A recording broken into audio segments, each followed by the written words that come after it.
أعوذ بالله من الشيطان الرجيم. بسم الله الرحمن الرحيم. ألف لام را، تلك آيات الكتاب المبين.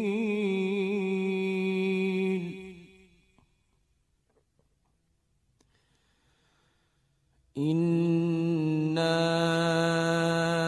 أنزلناه قرآنا عربيا لعلكم تعقلون.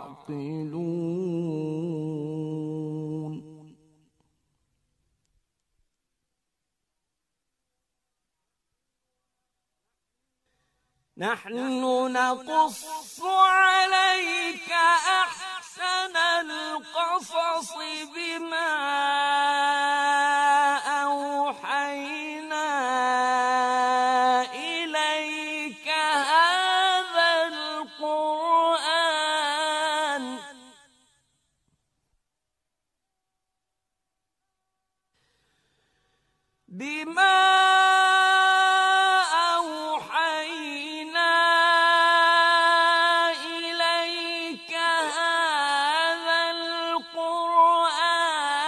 وإن كنت من قبله لمن الغافلين.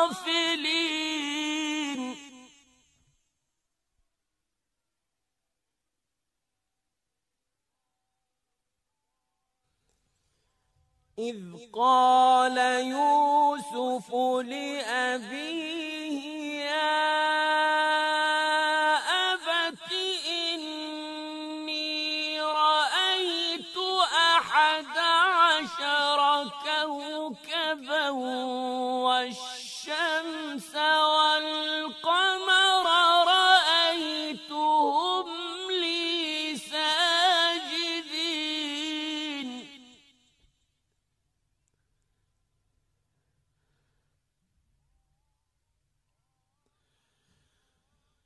قال يا بني لا تقصص رؤياك على إخوتك فيكيدوا لك كيدا.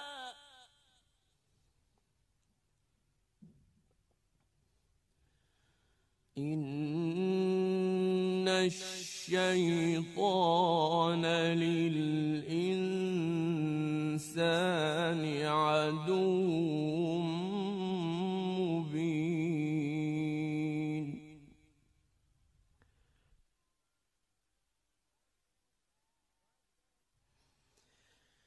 وكذلك يجتبيك ربك ويعلمك من تأويل الأحاديث ويتم نعمته عليك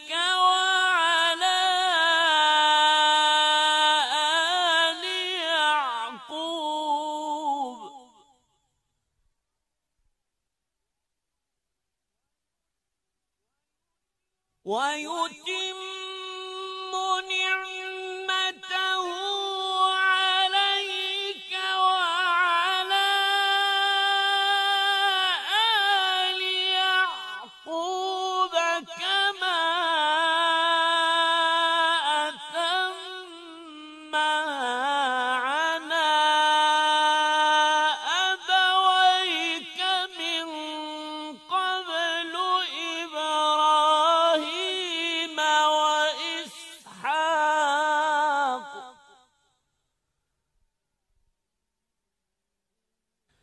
إن ربك عليم حكيم.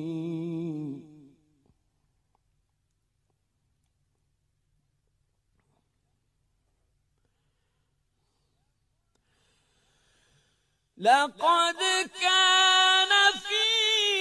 يوسف وإخوته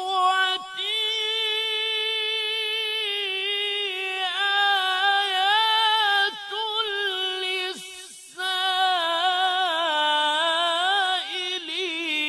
للسائلين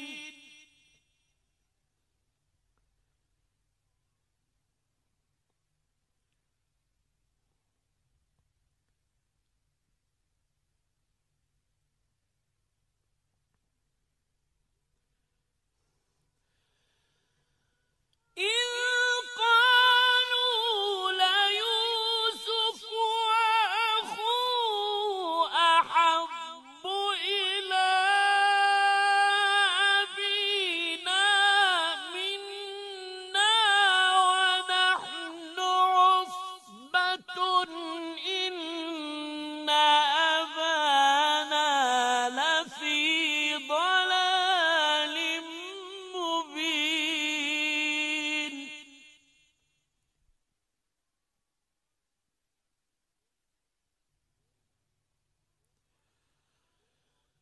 اقتلوا يوسف أو اطرحوه أرضا يخل لكم وجه أبيكم وتكونوا من بعده قوما صالحين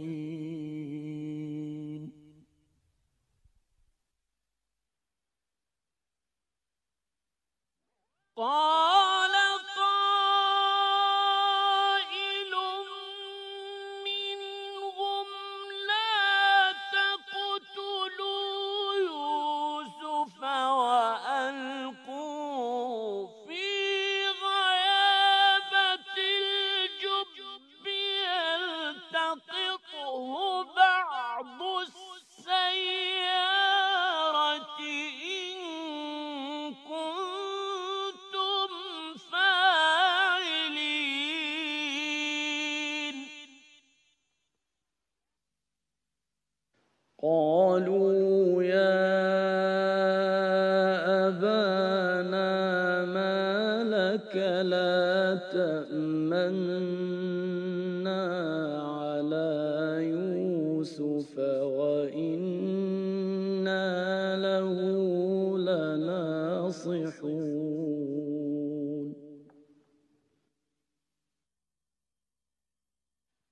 أرسله معنا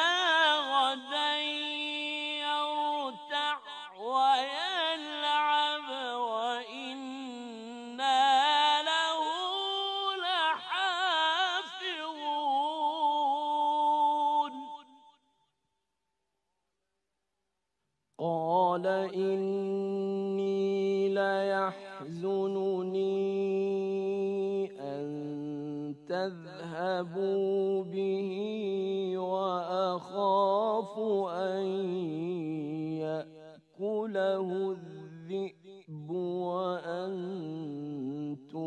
عنه غافلون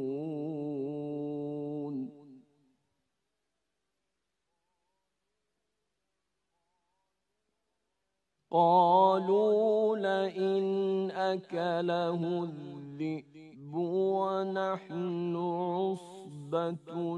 إنا إذا لخاسرون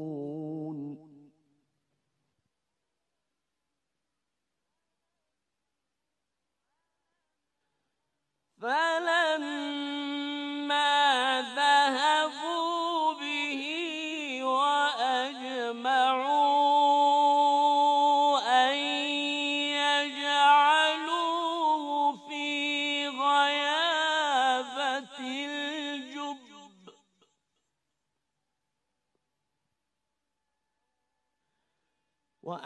وأوحينا إليه لتنبئنهم بأمرهم هذا وهم لا يشعرون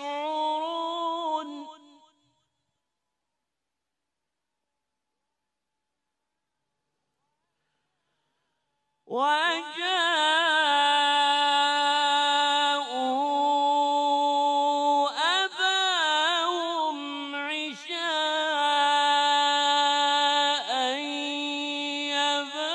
يبكون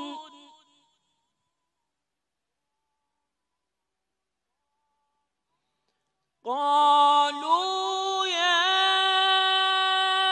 أبانا إنا ذهبنا نستبق وتركنا يوسف عند متاعنا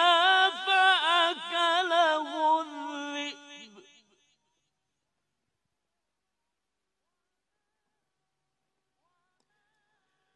وما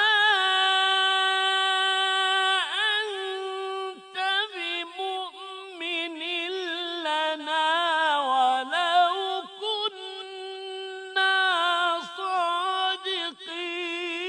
صادقين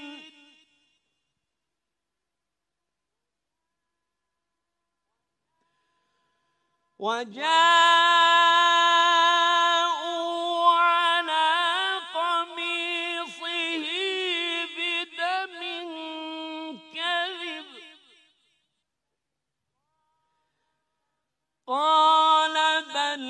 سولت لكم أنفسكم أمرا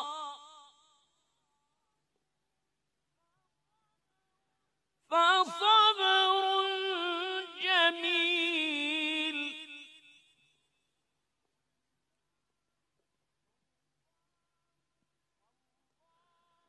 والله المستعان على ما تصفون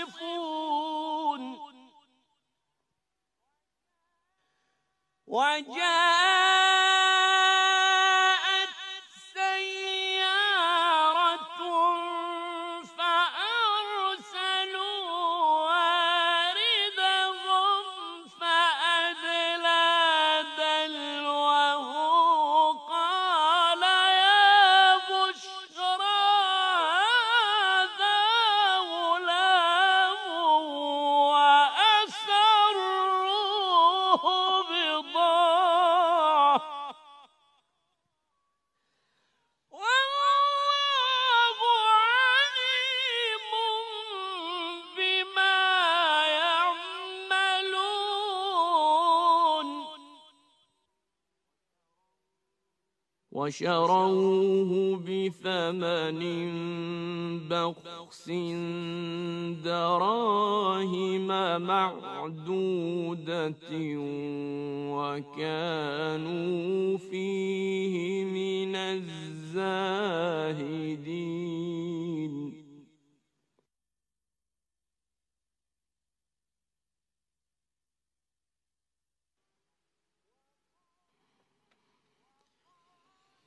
وقال الذي اشتراه من مصر لامرأته أكرمي مثواه عسى أن ينفعنا أو نتخذه ولدا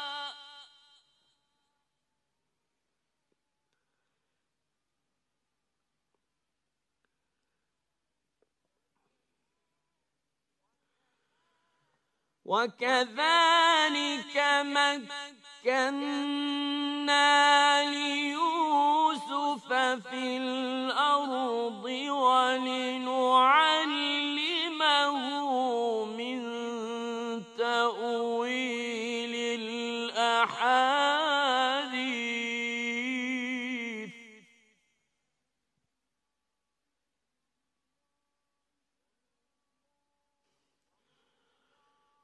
والله غالب على أمره ولكن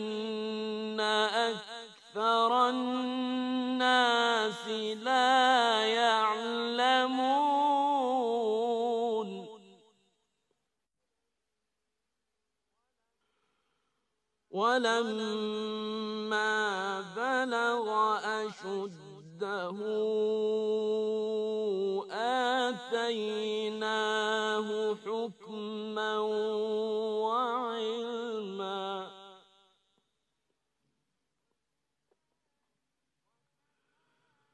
وكذلك نجزي المحسنين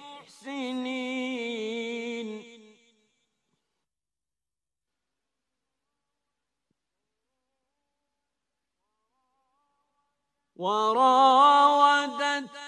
التي هو في بيتها عن نفسه وغلقت الأبواب وقالت هيت لك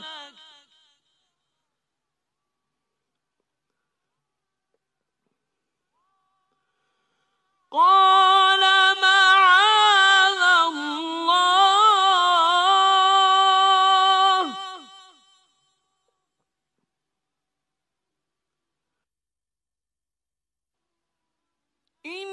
إنه ربي أحسن مثواي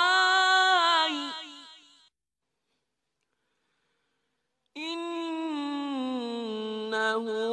لا يفلح الظالمون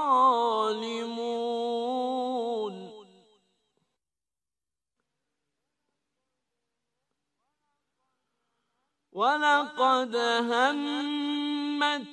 به وهم بها لولا أن رأى برهان ربه كذلك لنصرف عنه السوء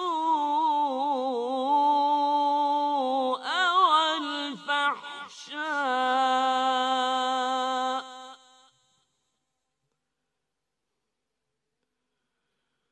إنه من عبادنا المخلصين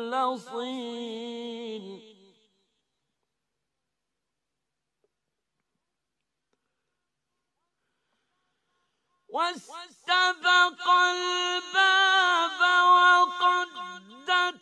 قميصه من دبر وألف يا سيدها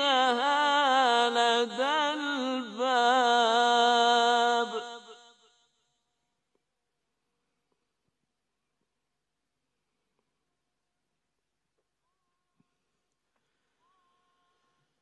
قالت ما جزاء من أراد بأهلك سوءا إلا أن يسجن أو عذاب أليم قال هي راودتني عن نفسي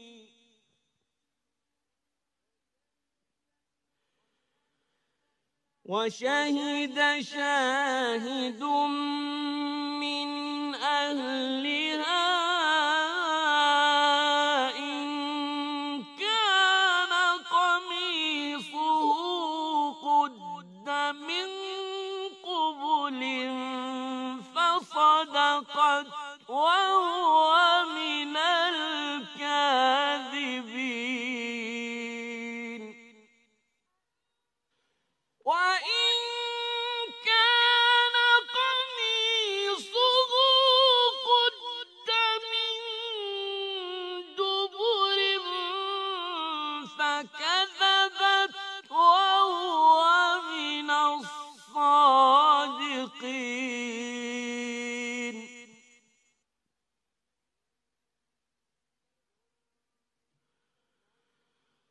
فلما رأى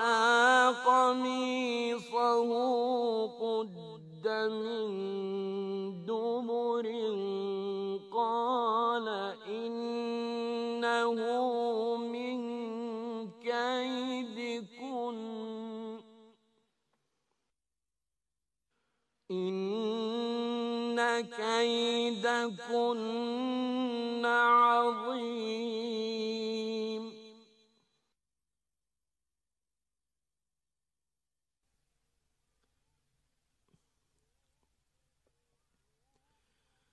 يوسف أعرض عن هذا واستغفري لذنبك إنك كنت من الخاطئين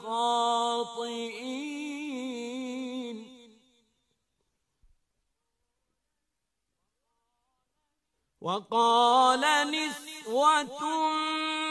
في المدينة امرأة العزيز تراود فتاها عن نفسه قد شغفها حبا إنا لنراها في ضلال مبين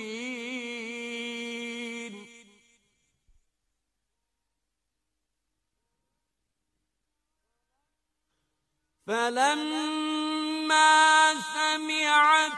بمكرهن أرسلت إليهن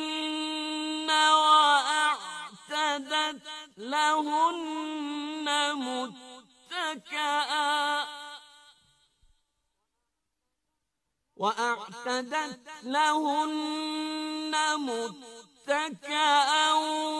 وآتت كل واحدة منهن سكينا وقالت اخرج عليهن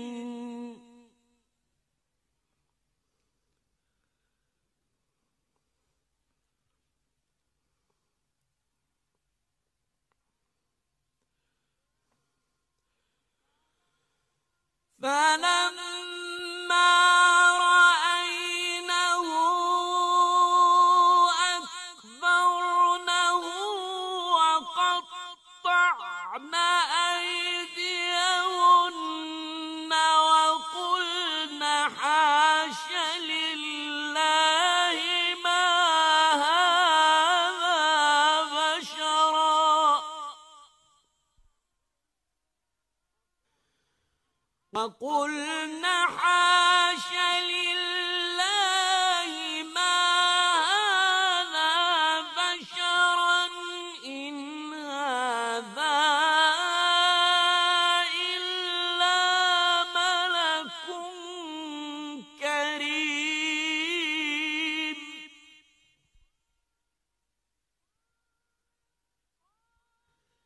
قالت فذلكن الذي لمتنني فيه ولقد راودته عن نفسه فاستعصم ولئن لم يفعل ما آمره ليسجنن وليكونا من الصاغرين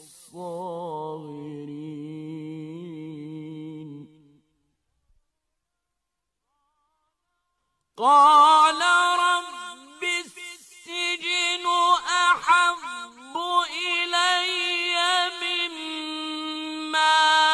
يدعونني إليه وإلا تصرف عني كيدهن أصب إليهن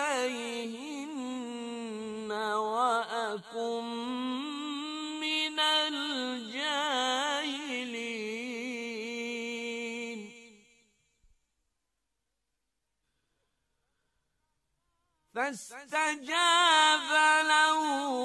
ربه فصرف عنه كيدهن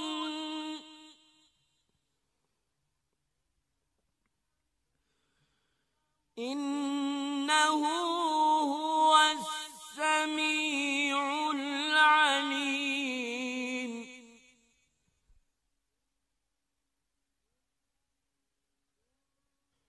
ثم بدا لهم من بعد ما رأوا الآيات ليسجننه حتى حين.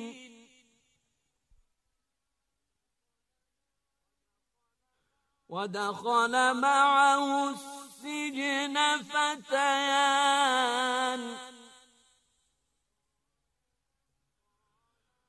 قال أحدهما إني أراني أعصر خمرا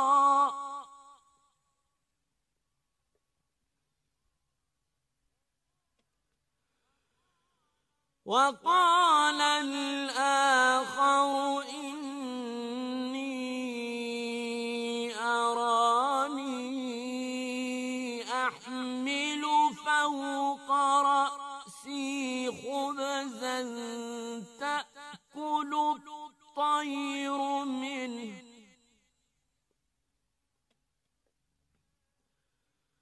نبئنا بتأويله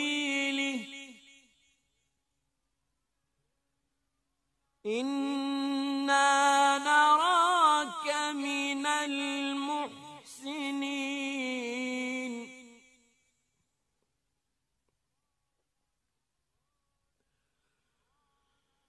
قال لا يأتيكما طعام ترزقانه إلا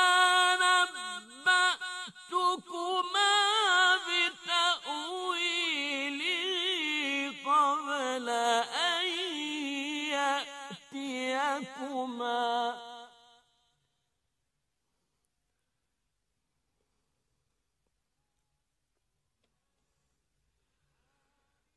ذلكما مما علمني ربي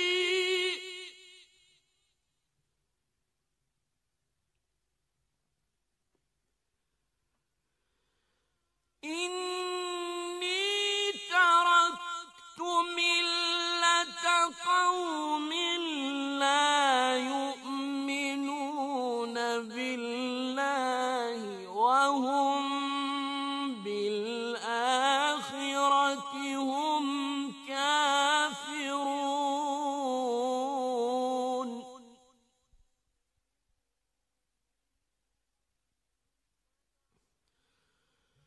واتبعت ملة آبائي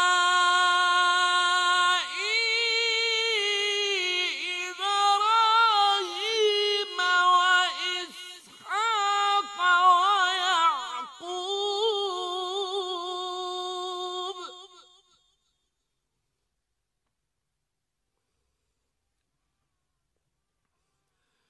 ما كان لنا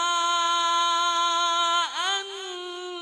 نشرك بالله من شيء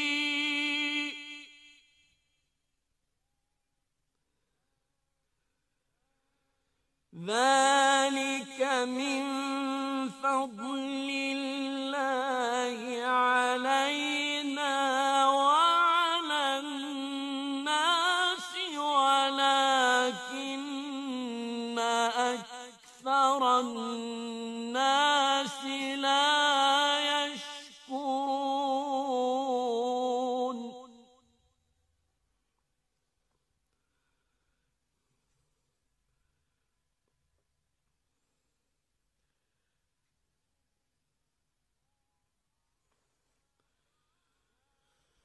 يا صاحبي السجن أأرباب متفرقون خير أم الله الواحد القهار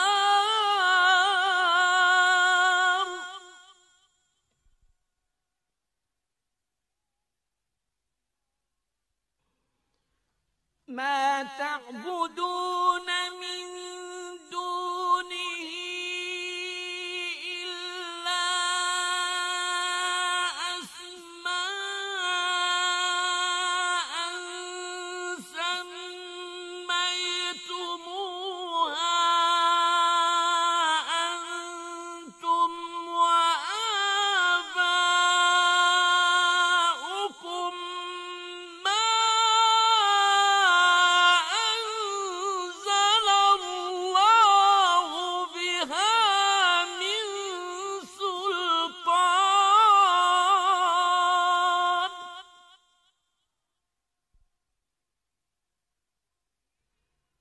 إن الحكم إلا لله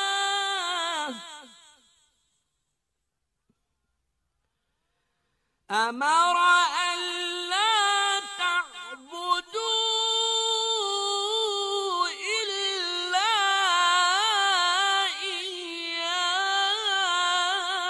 إياه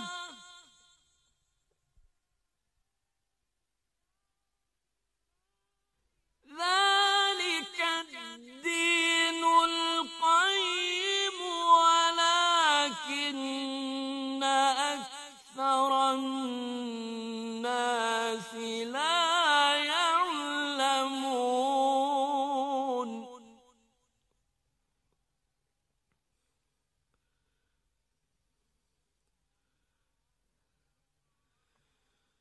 يا صاحبي السجن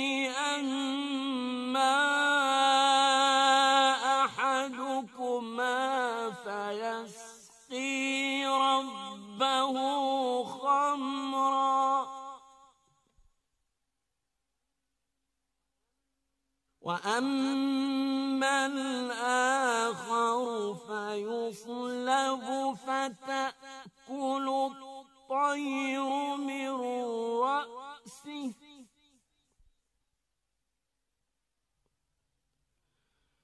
قضي الأمر الذي فيه تستفتيان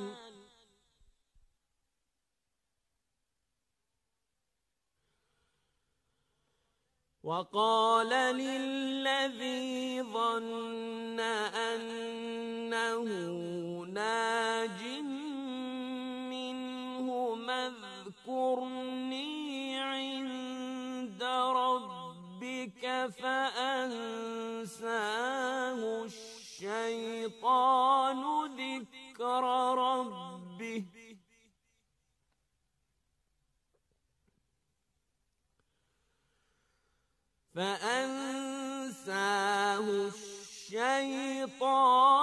ذكر ربه فلبث في السجن بضع سنين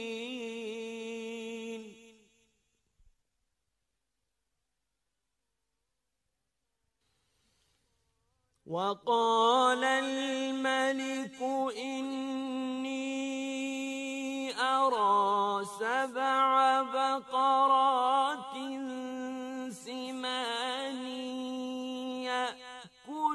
يأكلهن 7 عجاف و7 سنبلات خضر وأخر يابسات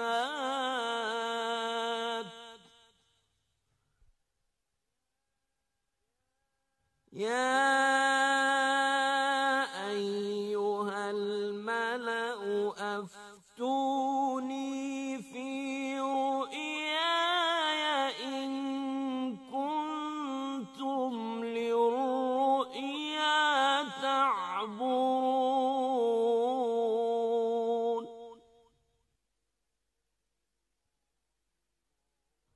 قالوا أضغاث أحلام وما نحن بتأويل الأحلام بعالمين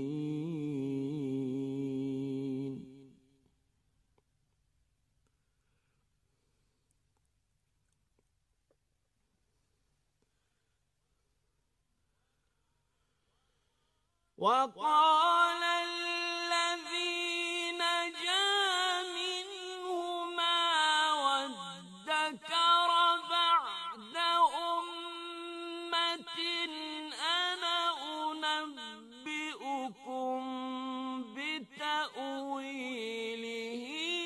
فأرسلون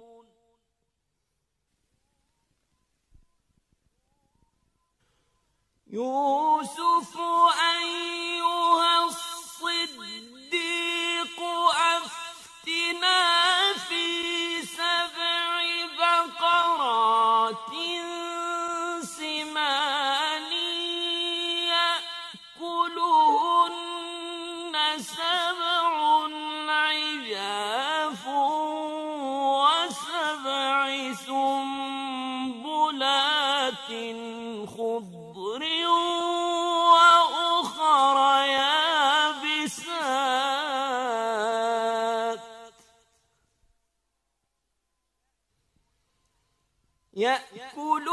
يأكلهن 7 عجاف و7 سنبلات خضر وأخر يابسات لعلي أرجع إلى الناس لعلهم يعلمون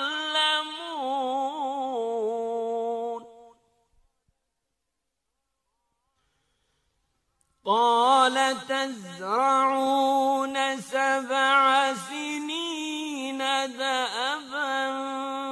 فما حصدتم فذروه في سنبله إلا قليلا مما تأكلون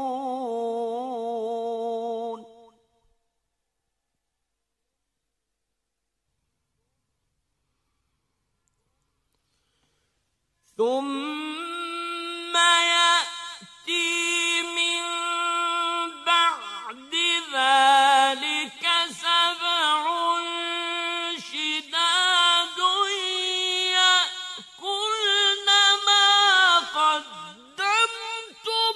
لهن إلا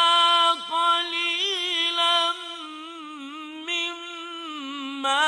تحصنون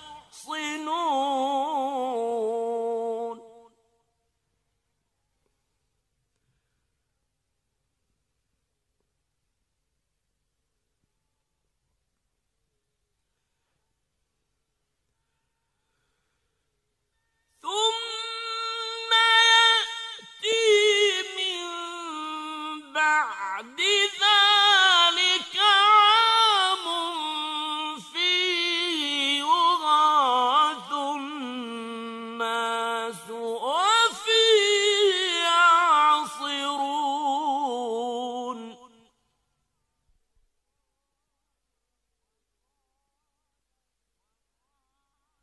وقال الملك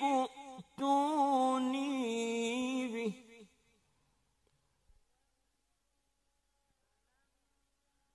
فلما جاءه الرسول قال ارجع إلى ربك فاسأله ما بال النسوة اللاتي قطعن أيديهن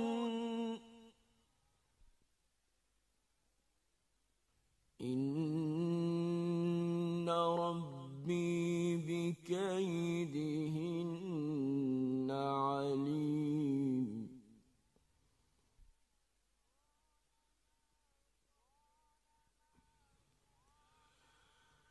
قال ما خطبكن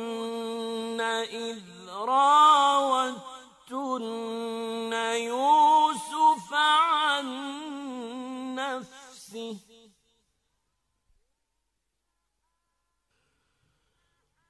قلنا حاش لله ما علمنا عليه من سوء.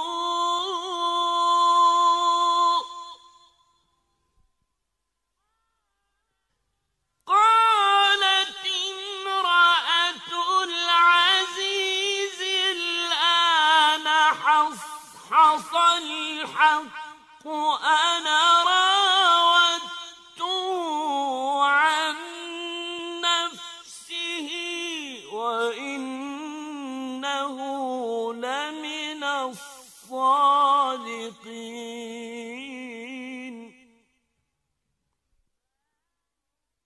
ذلك ليعلم أني لم أخنه بالغيب وأن الله لا يهدي كيد الخائنين.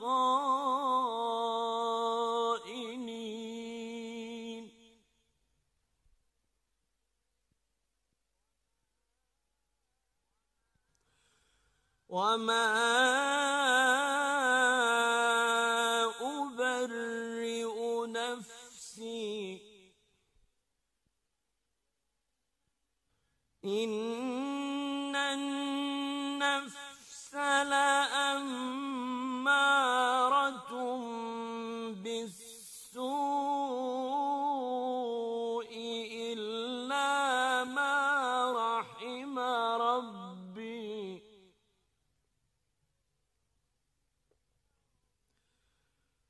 إن ربي غفور رحيم.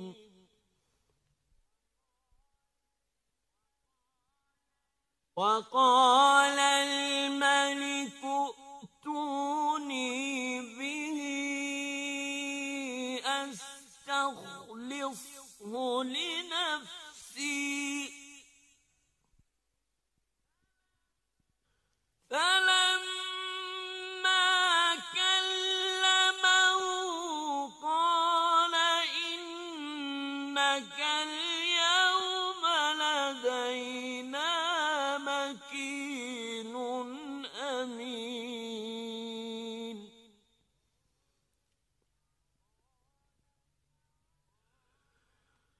قال اجعلني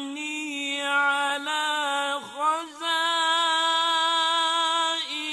الأرض إني حفيظ عليم.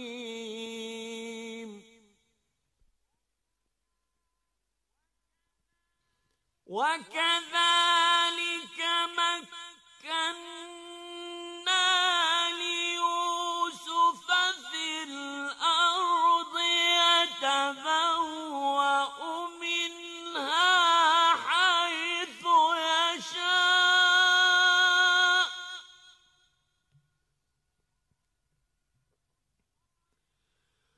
نصيب برحمتنا من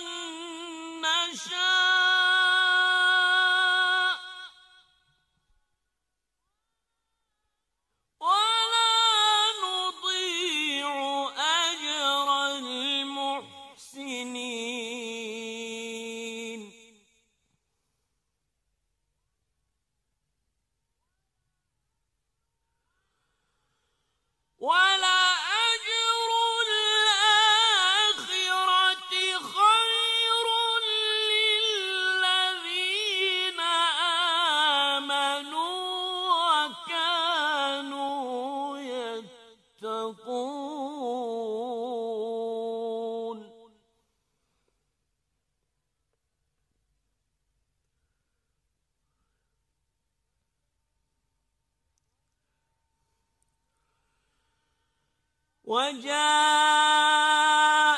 إخوة يوسف فدخلوا عليه فعرفهم وهم له منكرون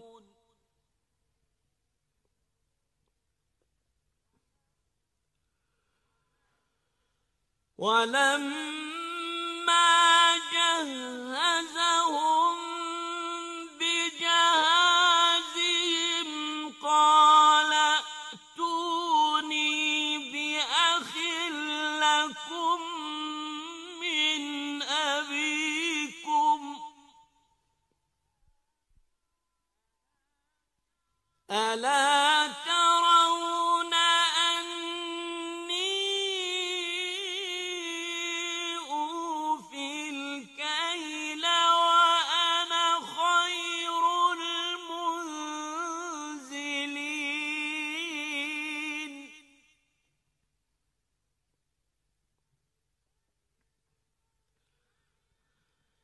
فإن لم تأتوني به فلا كيل لكم عندي ولا تقربون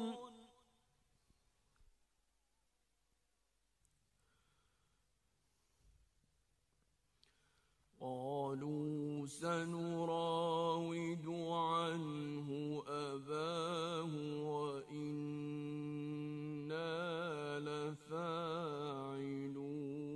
لفاعلون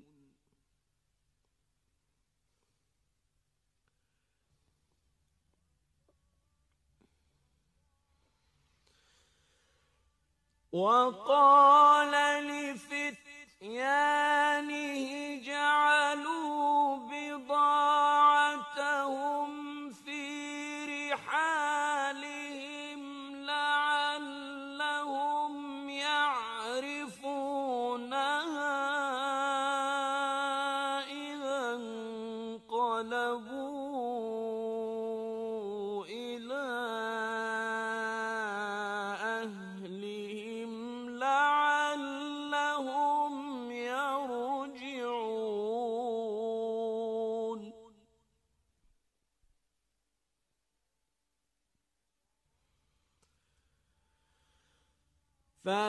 فلما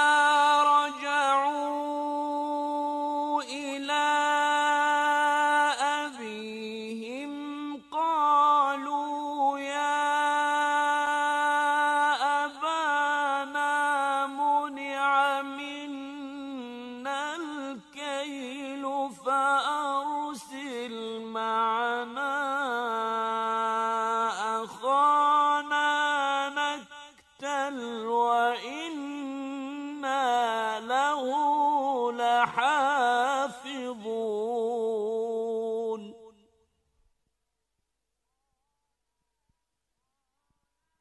قال هل آمنكم عليه إلا كما أمنتكم على أخيه من قبل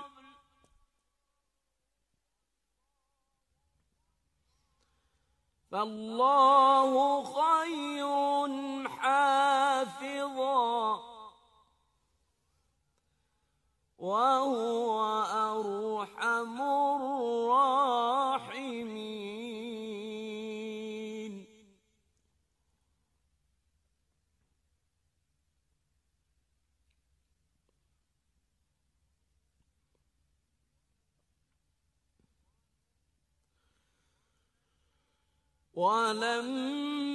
ولما فتحوا متاعهم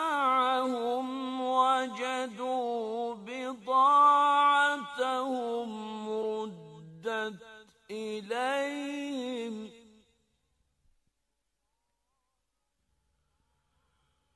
قالوا يا أبانا ما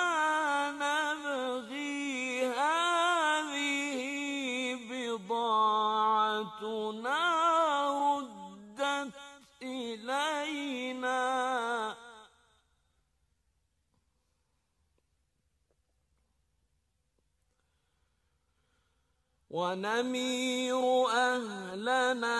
ونحفظ أخانا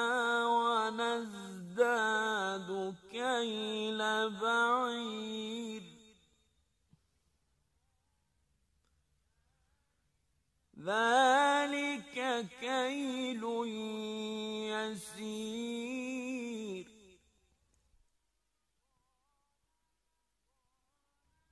قال لن أرسله معكم حتى تؤتون موثقا من الله لتأتونني به إلا أن يحاط بكم فلما آتوه موثقهم قال الله على ما نقول وكيل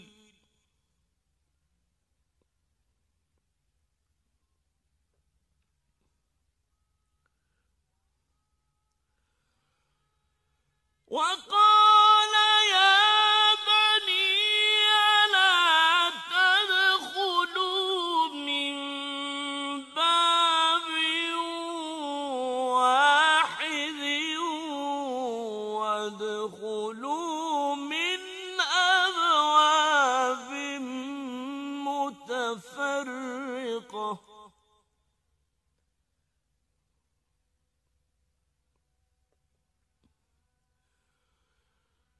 وما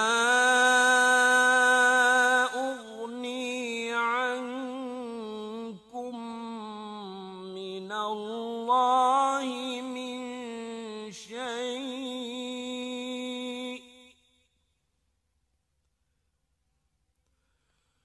إن الحكم إلا لله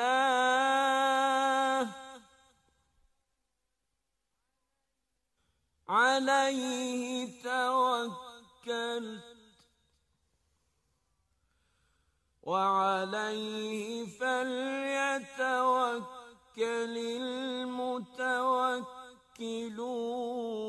المتوكلون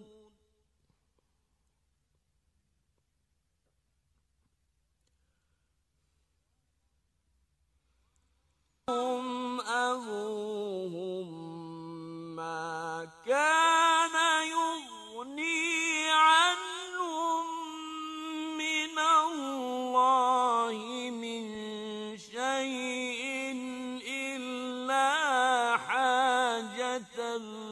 في نفس يعقوب قضاها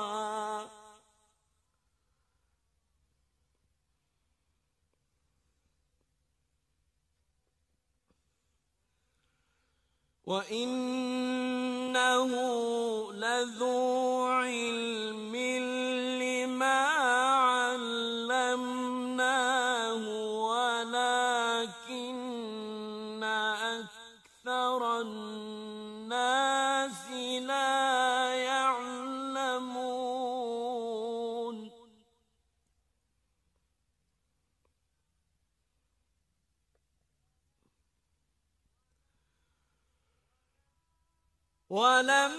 ولما دخلوا على يوسف آوى إليه أخاه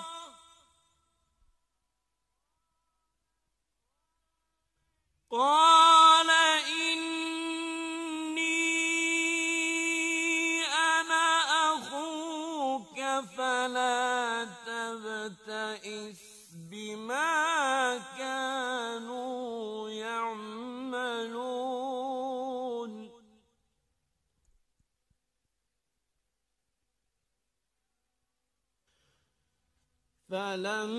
فلما جهزهم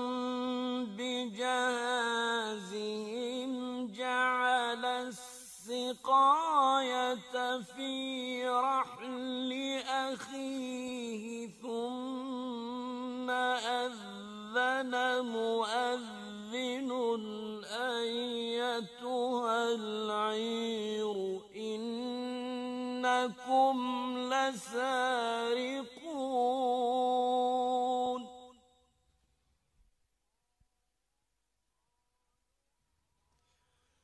قالوا وأقبلوا عليهم ماذا تفقدون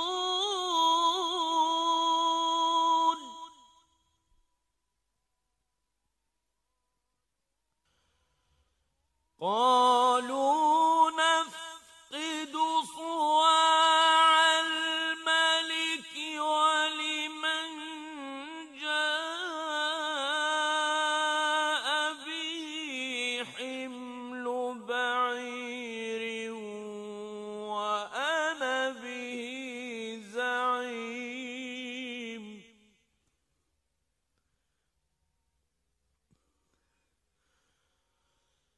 قالوا تالله لقد علمتم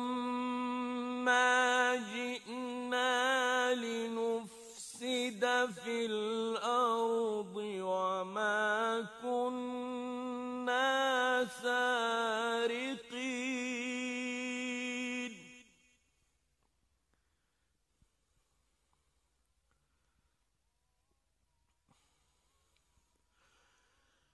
قالوا فما جزاؤه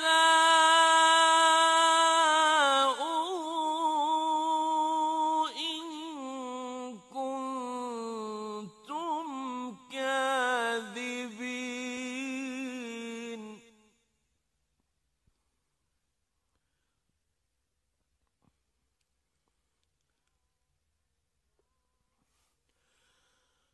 قالوا جزاؤه من وجد في رحله فهو جزاؤه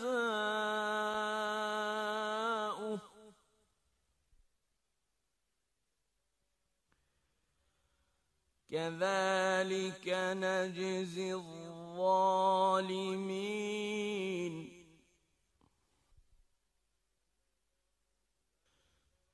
فبدأ بأوعيتهم قبل وعاء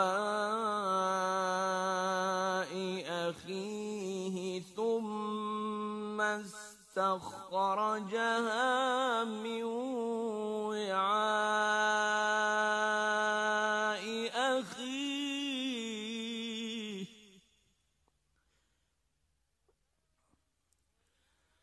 كذلك كدنا ليوسف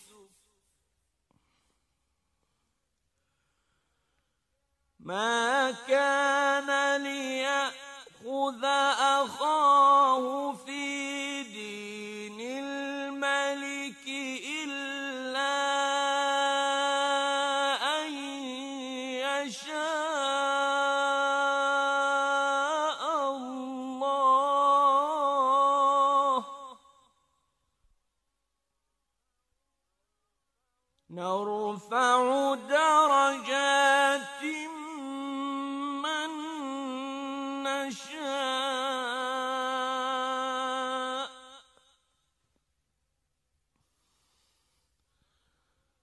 وفوق كل ذي علم عليم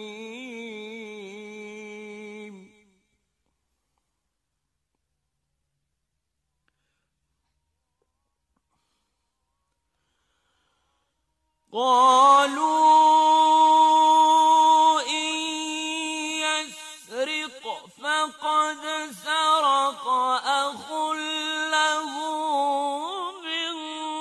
قبل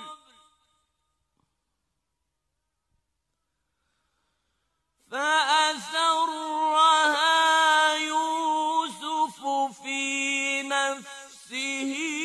ولم يبدها لهم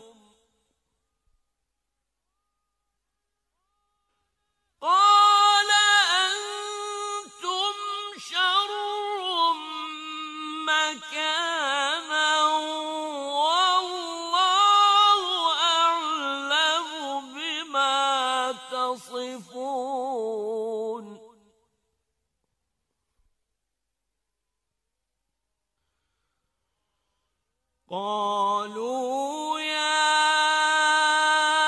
أيها العزيز إن له أبا شيخا كبيرا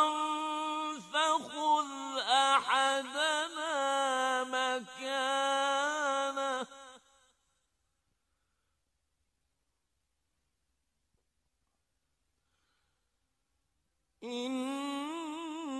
إنا نراك من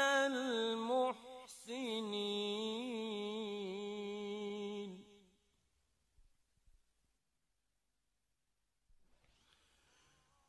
قال معاذ الله أن نأخذ إلا من وجدنا متاعنا عنده إنا إذا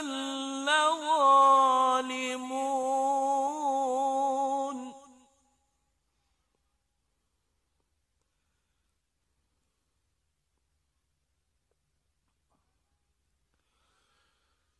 فلما استيئسوا منه خلصوا نجيا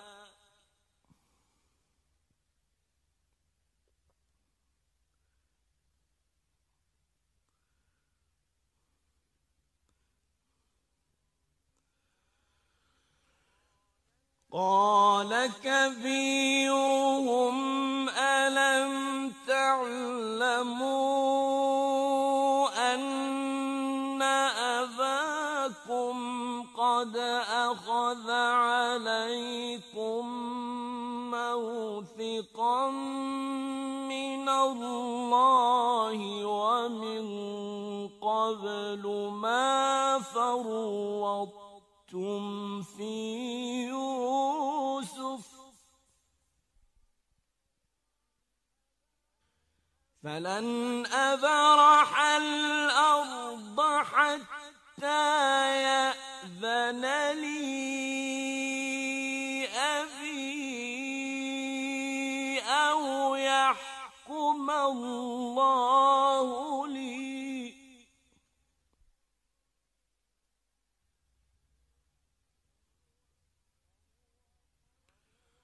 وهو خير الحاكمين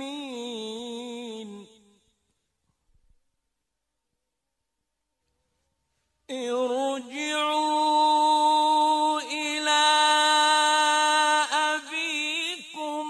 فقولوا يا أبانا إن ابنك سرق وما شهدنا إلا بما علمنا وما كنا للغيب حافظين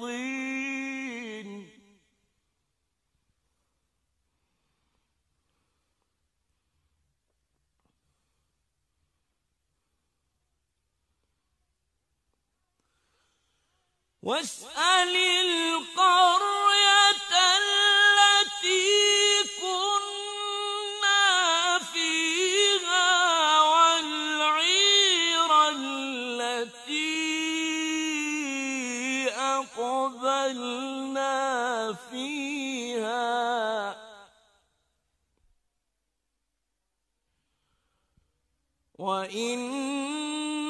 وإنا لصادقون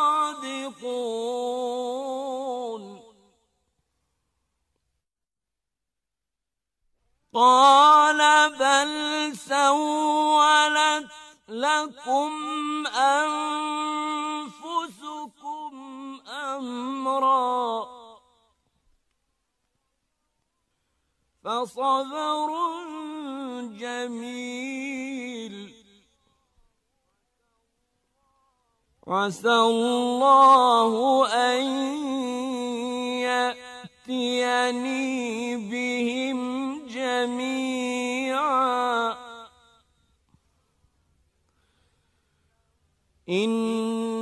هو العليم الحكيم.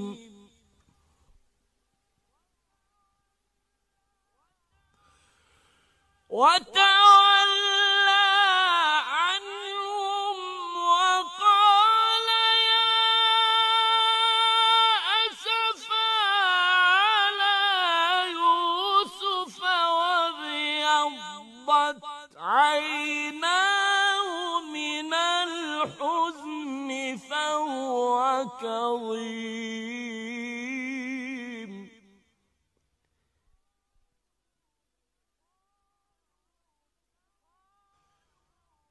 قالوا تالله تفتأ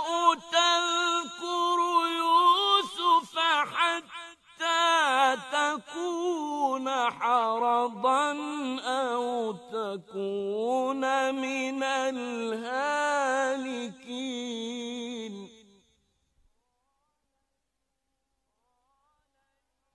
قال إنما أشكو بثي وحزني إلى الله وأعلم من الله ما لا تعلمون.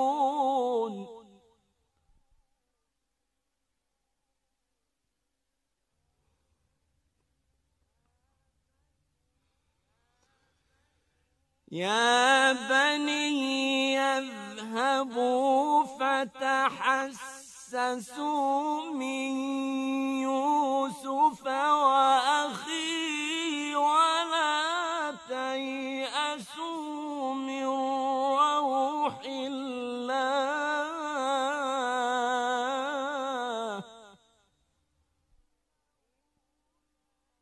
إنه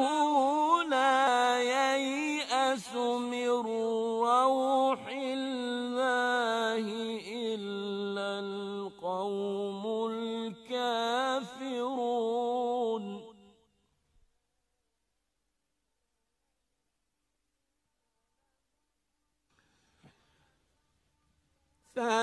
فلما دخلوا عليه قالوا يا أيها العزيز مسنا وأهلنا الضر وجئنا ببضاعة مزجاة فأوف لنا الكيل وتصدق علينا إن الله يجزي المتصدقين.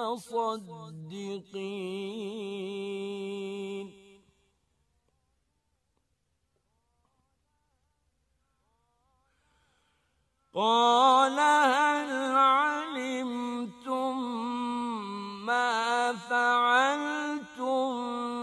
بيوسف وأخيه إذ أنتم جاهلون.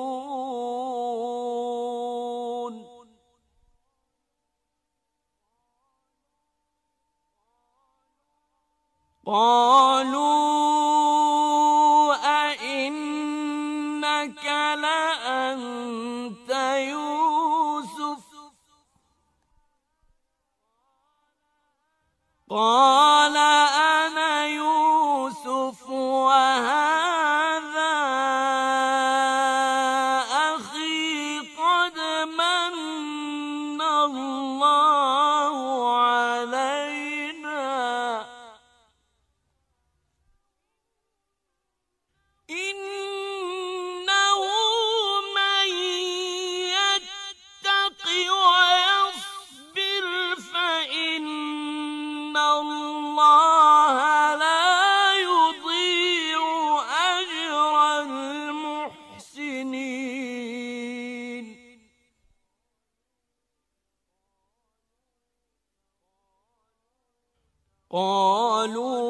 تالله لقد آثرك الله علينا وإن كنا لخاطئين.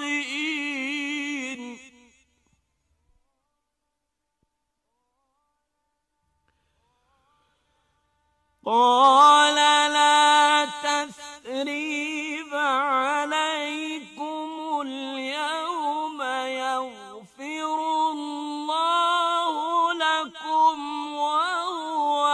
أرحم الراحمين.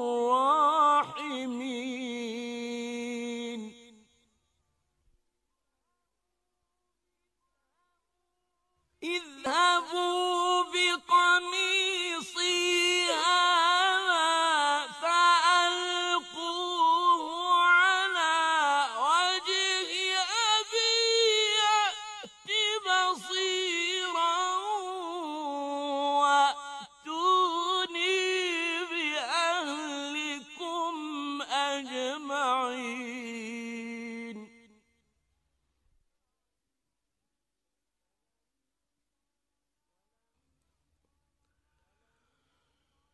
ولما فصلت العير قال أبوهم إني لأجد ريح يوسف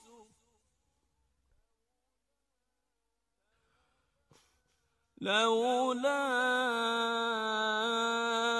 أن تفندون.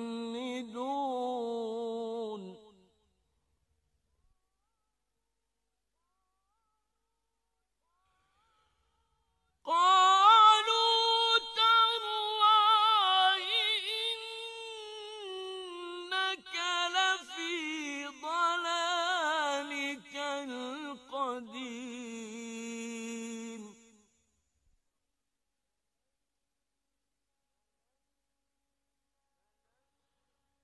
فلما أن جاء البشير ألقاه على وجهه فارتد بصيرا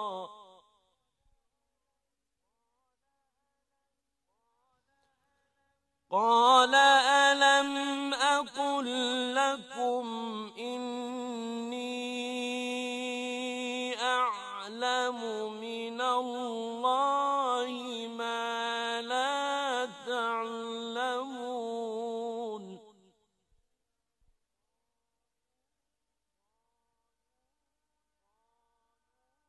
قالوا يا أبانا استغفر لنا ذنوبنا إنا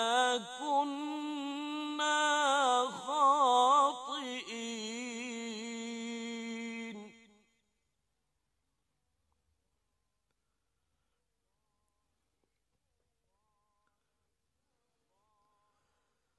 قال سوف أستغفر لكم ربي إنه هو الغفور الرحيم.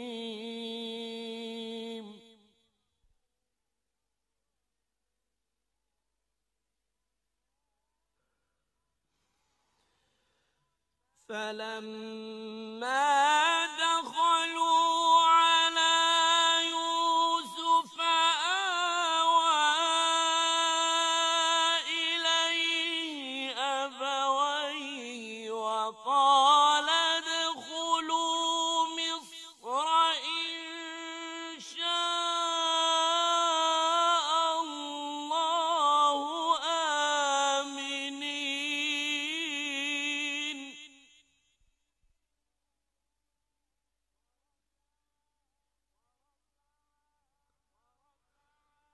ورفع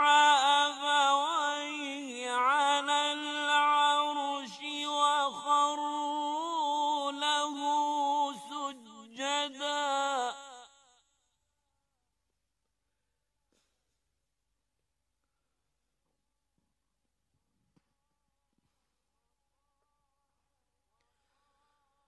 وقال يا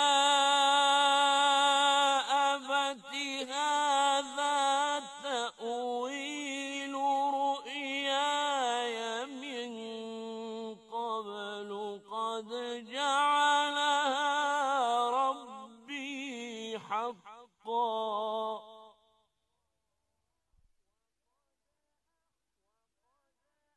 وقد أحسن بي إذ أخرجني من السجن وجاء بكم من البدو من بعد أن نزغ الشيطان بيني وبين إخوتي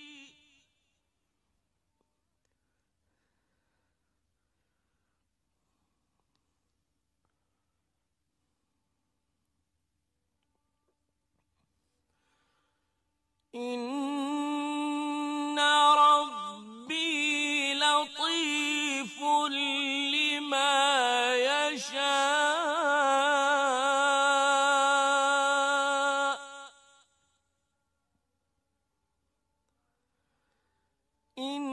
إنه هو العليم الحكيم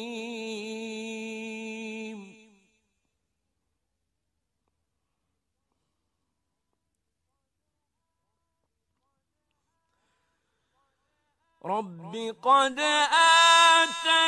آتيتني من الملك وعلمتني من تأويل الأحاديث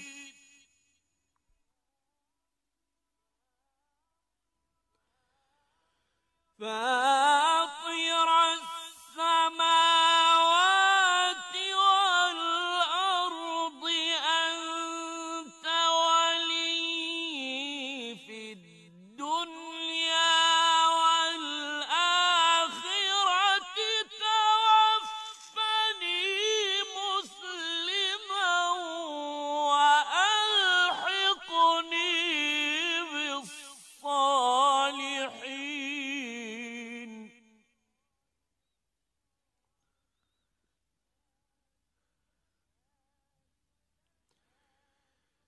ذلك من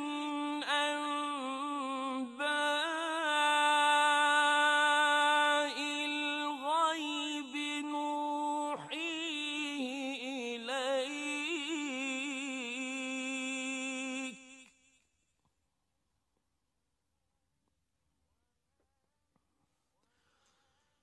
وما كنت لديهم إذ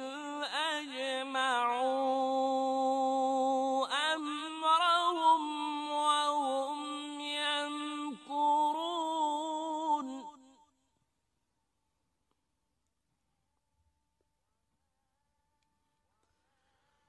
وما أكثر الناس ولو حرصت بمؤمنين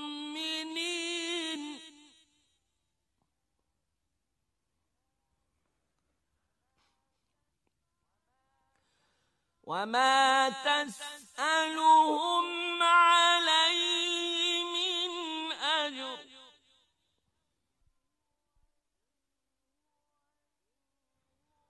إن هو إلا ذكر للعالمين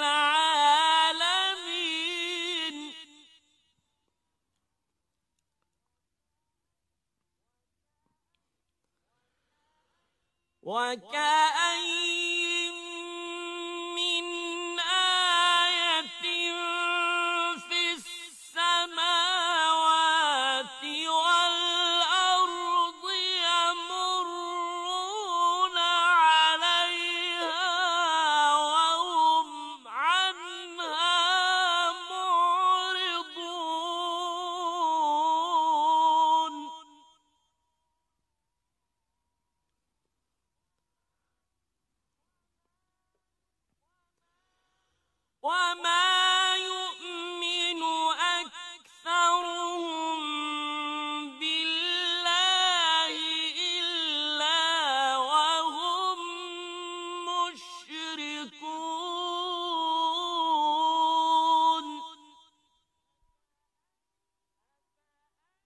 أفأمنوا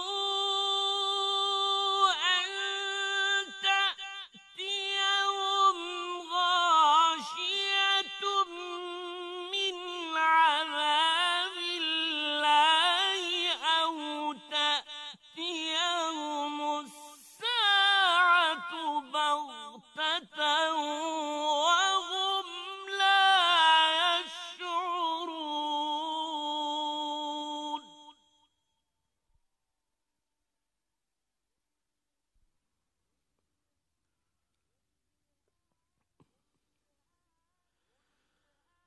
قل هذه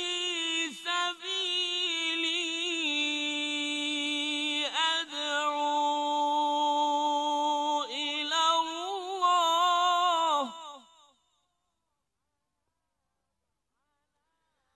على بصيرة أنا ومن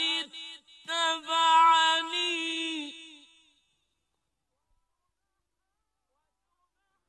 وسبحان الله وما أنا من المشركين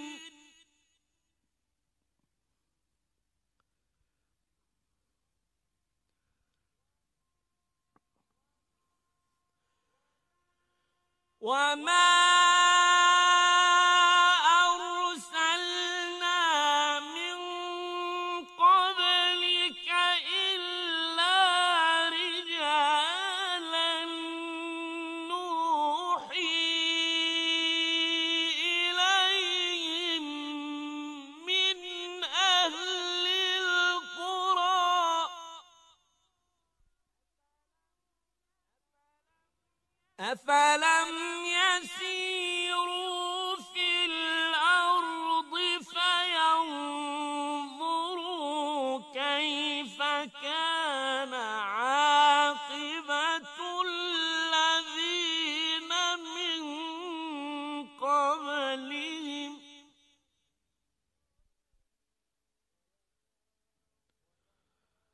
ولدار الآخرة خير للذين اتقوا أفلا تعقلون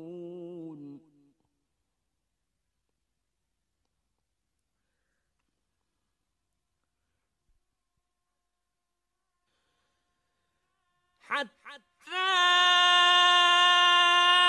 إذا استيأس الرسل وظنوا أنهم قد كذبوا جاءهم نصرنا فنجي من نشاء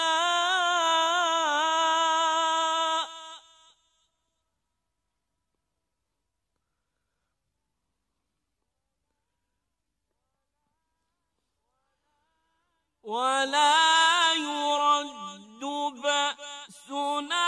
عن القوم المجرمين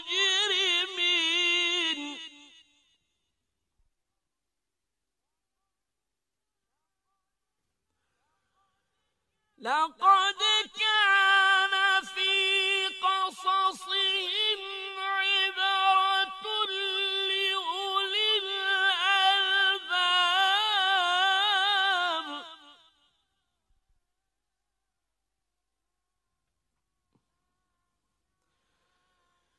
ما كان حديثا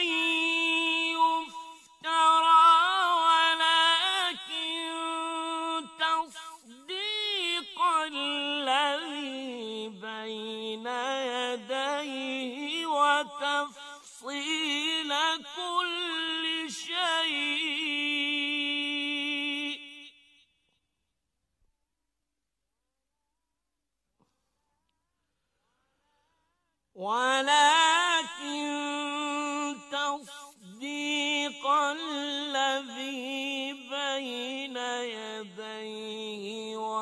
تفصيل كل شيء وهدى ورحمة لقوم يؤمنون.